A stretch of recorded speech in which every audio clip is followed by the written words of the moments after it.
Ini akan mempersembahkan tentang teknologi masa depan yaitu holografi. Mari kita simak.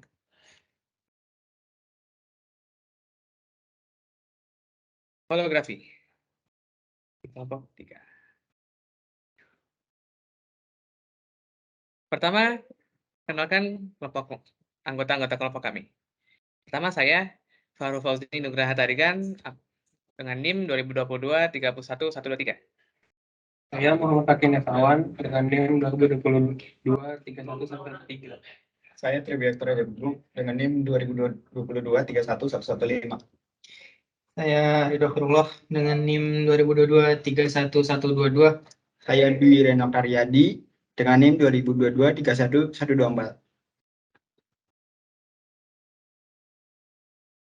Pertama, kita kenalan dulu sama holografi. Apa itu holografi?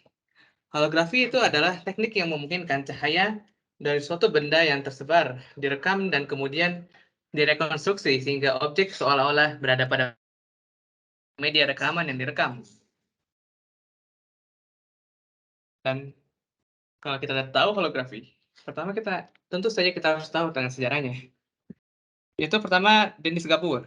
Denis Gabor ini penemu holografi, tapi dia tidak sengaja menemukannya. Waktu itu dia sedang mencoba melakukan sesuatu dengan teleskop elektron, tapi dia malah menemukan holografi.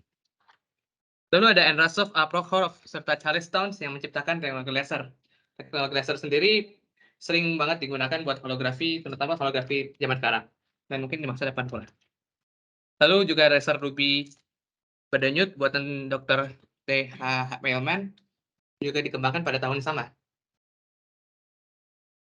Lalu Dr. Yuri N. Denisyuk menggabungkan holografi dengan teknologi natural color fotografi, karya Gabriel Lippmann. Ini tuh bisa menghasilkan holografi yang bisa diperlihatkan dengan cahaya putih, cahaya lampu biasa.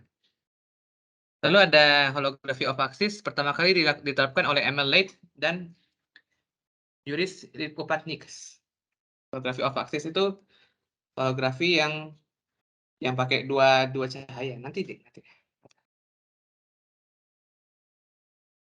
Lalu selanjutnya di 1967 tuh holografi manusia pertama dibuat. Nah, ini tuh holografi manusia ini erat kaitannya dengan laser Ruby yang tadi diciptakan. Lalu ada Dr. Stephen A. Benton menemukan teknologi holografi bertransmisikan cahaya putih, itu yang disebut juga dengan rainbow holografi. Lalu ada Lloyd Cross yang mengembangkan hologram integral dengan menggabungkan rainbow holografi dengan sinematografi konvensional. Dan terakhir ada Guy Figman dan Claudine Fizikman mengadaptasikan holografi dengan sine hologram. Lalu kita udah tahu holografi itu apa. Tapi apa itu hologram? Sebenarnya hologram itu adalah citra yang muncul saat penggunaan teknik holografi. Dan contoh-contohnya itu seperti ini. Ini adalah hologram yang dibuat di museum. Lalu juga ada seperti hologram. Dan ini juga hologram Hanes Hatsune Miku.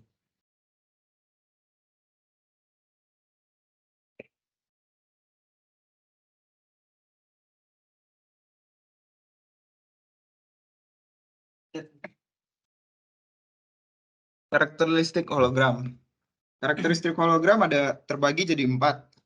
Pertama ada cahaya, kedua ada rekonstruksi 2 gambar, ketiga rekonstruksi bagian kecil, dan keempat pandangan 360.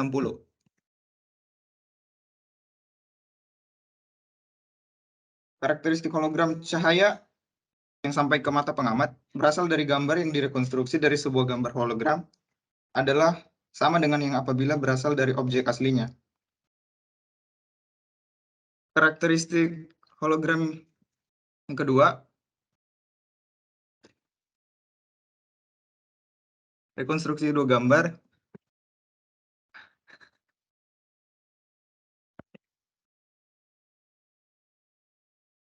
dari sebuah hologram dapat direkonstruksi dari 2 jenis gambar. Biasanya gambar nyata, spesiodikopik, dan gambar maya, ortoskopik.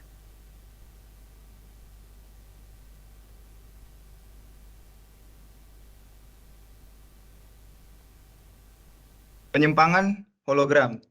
Penyimpangan dapat terjadi pada hologram apabila terjadi rekonstruksi hologram, serta jika dapat ketidaksesuaian referensi dan rekonstruksi sinar. Hologram dapat merusak yang disebabkan oleh konstruksi satu ke rekonstruksi yang belakang, serta oleh ketidaksesuaian referensi dan rekonstruksi sinar. Gambar ortoskopik dan pseudokopik. Gambar ortoskopik juga disebut sebagai gambar maya. Terlihat seolah-olah pengamat melihat objek asli melalui jendela yang ditentukan oleh ukuran hologram. Dan gambar pseudokopik juga disebut sebagai gambar nyata, gambar terbentuk di depan hologram dan terbalik.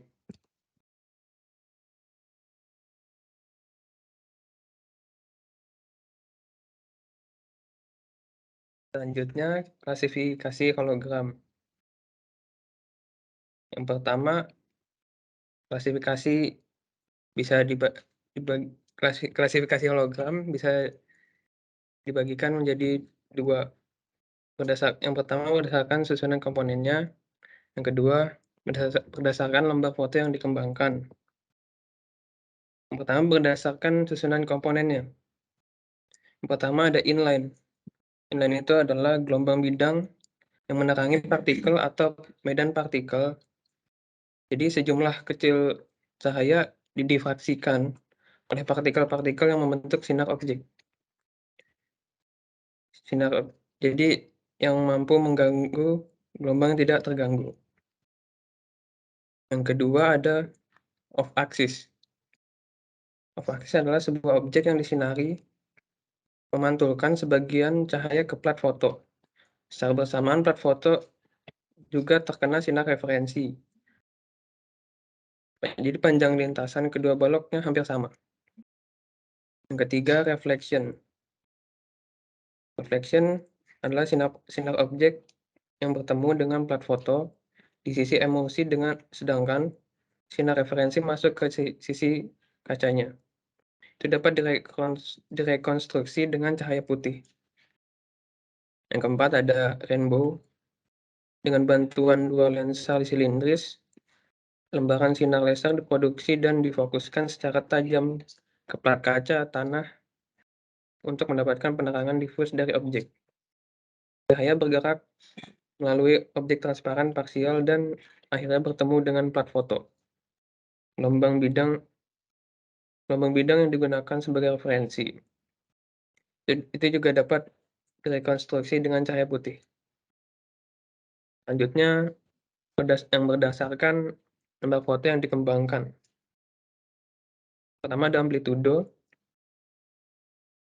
Jadi setelah perekaman dibuat, plat foto dikembangkan dengan diperbaiki. Emulsi foto menyusut sedikit terapi tetap seragam tebal. Amplitudo gelombang yang direkonstruksi menghasilkan fungsi distribusi kegelapan di lembar fotografi. Yang kedua ada fase. Fase itu maksudnya proses pemasangan ini diganti dengan pemutihan plat foto hingga transparansi total. Selama proses ini, ion perak dikeluarkan dari emulsi foto, menghasilkan distribusi ketebalan yang tidak teratur pada lembar fotografi, yang tergantung pada distribusi intensitas yang direkam. Gelombang rekonstruksinya di belakang plat foto menghasilkan modulasi fase.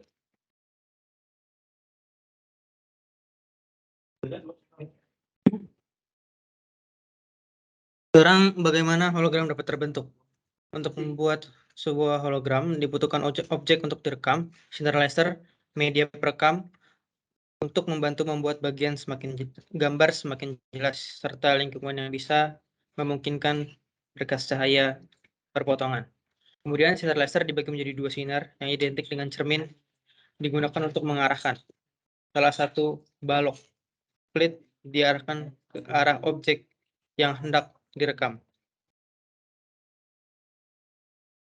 Kelebihan dan keunggulan hologram. Kelebihannya dapat menyimpan informasi yang di dalamnya memuat objek 3 dimensi. Kemudian kekurangannya adalah memungkinkan terjadinya tindakan kejahatan seperti pencurian data rahasia jarak jauh. Klasifikasi holografi. A. Grafik interferometri. Holographic interferometry adalah kombinasi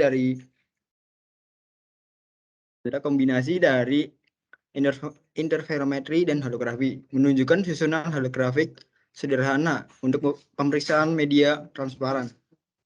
Yang kedua, holographic optic elements adalah elemen optik seperti lensa, filter, pemecahan sinar, atau isi difraksi yang diproduksi dengan menggunakan proses atau prinsip pencitraan.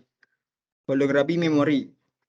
Holographic memory adalah perangkat penyimpanan yang merekam informasi biner dalam bentuk hologram yang diproduksi pada media fotografi atau fotokromik melalui sinar laser yang dibaca melalui sinar laser berdaya rendah.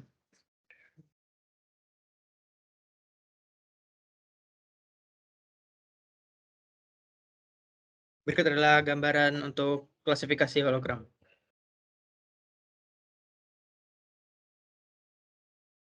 Contoh pengaplikasian holografi Fusion.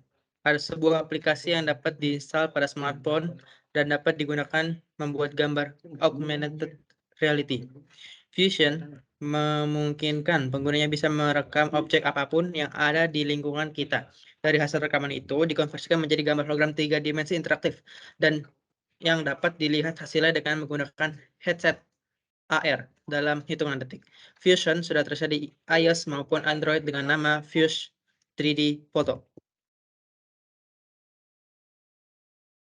Terima kasih setelah menonton. Berikut dari kami 1, 2, 3. Tentang kesion.